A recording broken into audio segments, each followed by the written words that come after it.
औलाद वालों को ये बे औलाद कर दिया और बेवक्त जिंदगी से आजाद कर दिया। बदशुई से ये जहर है ऐ मेरे दोस्तों, इस शराब ने कईयों का घर बर्बाद कर दिया।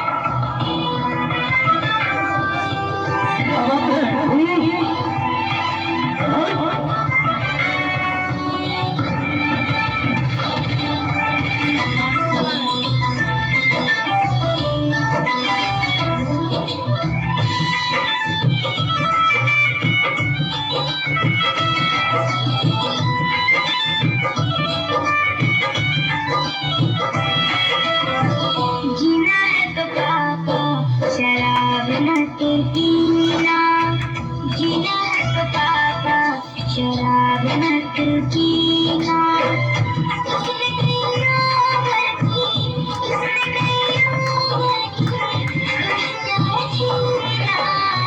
जीना है तो पापा, शराब मत पीना, जीना है तो पापा, शराब मत पीना।